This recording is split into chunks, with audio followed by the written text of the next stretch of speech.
Halimaw maglaro itong si Daniel Gafford, nakakatakot ito kapag nakatandem ni Anthony Davis. Pero bago yan, sayang ang dating player ng Lakers na si Ivica Zubac. Sa naging laban kasi kahapon ng Lakers at Clippers, ay isa si Ivica Zubac sa mga nanguna para matalo ang Los Angeles Lakers.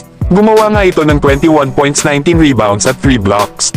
Na kung hindi lang sana ito na trade ng Lakers ay grabe sana ang lakas ng frontcourt ngayon ng Lakers kasama ni Anthony Davis. Si Ivica Zubac kasi ay na-trade sa Los Angeles Clippers kasama ni Michael Beasley kapalit ni Mike Muscala noong 2019. Maganda pa naman sana ang inilalaro noon ni Ivica Zubac considering na nakuha ito ng Lakers noong 2016 bilang pang 32 second overall pick.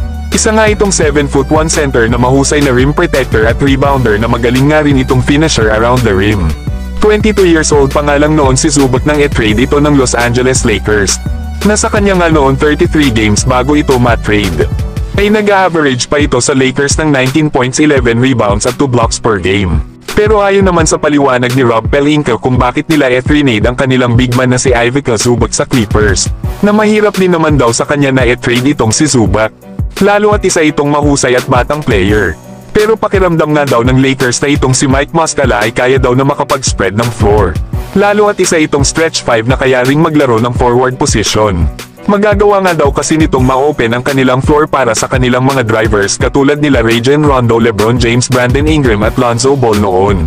Pero hindi nga ito ang nangyari para sa Los Angeles Lakers. Dahil pagkadating ni Mike Muscala sa kanilang kupunan ay nag-struggle ito at nagkaroon lang ng 32% shooting beyond the arc na meron namang 3.8 attempts per game.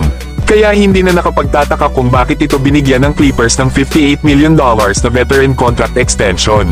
Sa ngayon nag-average si Ivica Zubac sa Clippers ng 15 points, 12 rebounds, 2 assists at 1 block per game. Pero kayo mga idol, nanghinayang din ba kayo na trade ng Lakers si Ivica Zubac noong 2019 sa Clippers?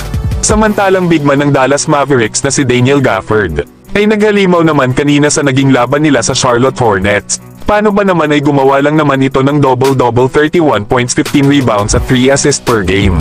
Kung matatandaan ay ginawang available ng Dallas si Daniel Gafford sa trade noong nakaraang araw. At isa na nga ang Los Angeles Lakers sa mga kupunan na interesado na makuha ito via trade. At para nga makuha ito ng Lakers ay maaari nilang ibigay sila Gabe Vincent, Jackson Hayes at isang 2025 second round pick kasama pa ang 2027 second round pick. Pero baka tumanggi dito ang Dallas Mavericks. Pero kung magdadagdag daw ang Lakers ng isang first round pick kahit ito ay protected, ay possible na mangyari daw ang trade na ito lalo at fit ang kontrata ni Daniel Gafford sa Lakers. Na ngayong season nga ay may kontrata itong $13 million at $14 million naman next season. Lalo at may average ito ngayong season ng 11.6 rebounds, 1 assist at 1 block per game. Bagamat hindi mabibigyan ni Daniel Gafford ang Lakers ng floor spacing. Pero yung pagiging rim protector at mahusay na rebounder at kaya nitong makascore around the rim, ay malaking bagay na ito para kay Anthony Davis para magawa na nitong makapag-focus sa kanyang opensa para sa Lakers. Pero kayo mga idol, dapat na bang ibigay ng Lakers ang kinakailangan ng Dallas Mavericks na kapalit ni Daniel Gafford para mangyari ang trade na ito?